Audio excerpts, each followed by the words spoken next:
नमस्कार, बहुत बहुत अभिनंदन। दर्शकों, जैसे कि आपको पता है कि शनि देव 30 जनवरी की रात्रि को अस्त हो चुके हैं।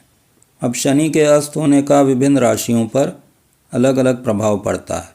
तो यहाँ हम बात करेंगे कि मीन राशि वालों के ऊपर शनि के अस्त होने का क्या प्रभाव पड़ेगा। अब मीन राशि वालों के शनि जो हैं वो एकादश भाव और 12वें भाव के स्वामी बनते हैं। तो शनि की 7.5 इनके ऊपर शुरू हो चुकी है, चूँकि 12वें भाव से शनि का गोचर हो रहा है। अब शनि की 7.5 के दौरान विभिन्न प्रकार की परेशानियों का सामना करना पड़ जाता है।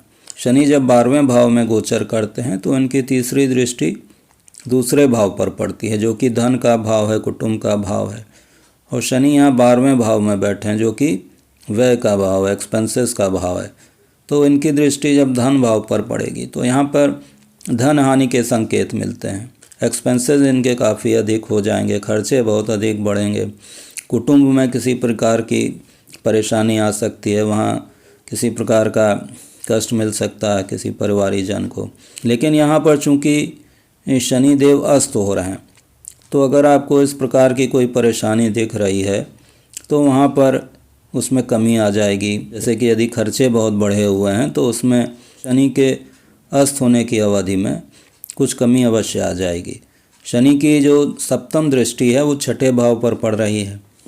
अब 6ठा भाव जो होता है शत्रुओं का होता है, रोग का होता है, कर्जे आदि का होता है। तो यहाँ पर शनि की 7.5 के दौरान आपके शत्रु बढ़ सकते हैं, रोग बढ़ सकते हैं और उनके ऊपर आपके खर्चे भी हो सकते हैं। कोई लिटिगेशन का केस हो सकता है। यदि आपके कुंडली में इस प्रकार के योग बन रहे हैं तो वहाँ पर शनि जो है किसी प्रकार के वाद विवाद में फंसा सकता है। तो इस प्रकार के कष्ट शनि की 7.5 के दौरान मिल सकते हैं।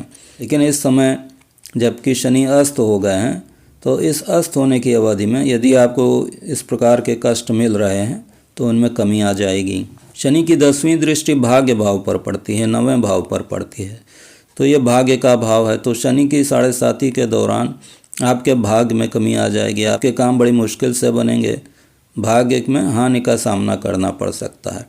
9वां भाव चूँकि पिता का भाव है तो पिता के स्वास्थ्य में कमी आ सकती है या पिता के साथ संबंधों में किसी प्रकार के उतार चढ़ाव इस दौरान आ सकते हैं।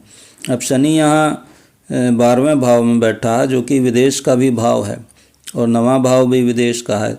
तो यहाँ पर विदेश से आपके संपर्क बन सकते हैं किसी प्रकार से। तो यदि आपको इस प्रकार के कोई कष्ट मिल रहे हैं 9वें भाव से संबंधित कि भाग्य में हानि हो रही है, आपके काम बनते बनते बिगड़ जा रहे हैं, तो वहाँ पर शनि के इस अस्त होने की अवधि में आपको शुभ परिणाम देखने को मिलेंगे। यदि आपके पिता को किसी प्रकार का कष्ट है तो वो दूर हो जाएगा।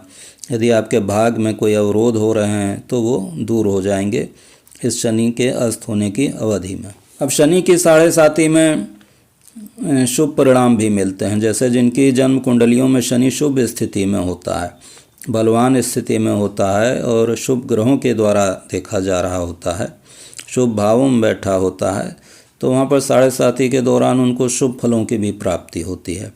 अब वो शुभ फल किस प्रकार के प्राप्त हो सकते हैं कि यहाँ शनि चूँकि लाभ भाव का स्वामी है और 12वें भाव में बैठा है, 12वें भाव में अपनी ही राशि में बैठा है, तो विदेशों से बहुत अच्छे संपर्क बनते हैं। विदेशों से आय आपकी होने लग जाती है, आय के काफ़ी स्रोत बन जाते हैं विदेशों से। तो वो शुभ फल की प्राप्ति होती है शनि की 7.5 के दौरान। तो यहाँ पर जब शनि अस्त हो रहा है और आप यदि देख रहे हैं कि इस प्रकार के आपको शुभ फल प्राप्त हो रहे थे, तो इस शनि के अस्त होने की अवधि में उनमें कमी हो जाएगी। तो इस प्रकार के शनि के शुभ और अशुभ फल, दोनों प्रकार के फल इस अस्त होने की अवधि में मिल सकते हैं। यदि शनि देव आपको परेशान कर रहे थे, अशुभ फल दे रहे थे, तो वहाँ शुभ फल मिलने लगेंगे। और यदि आपको शुभ फलों की प्राप्ति हो रही थी तो वहाँ पर आपको अशुभ फलों की प्राप्ति होने लगेगी।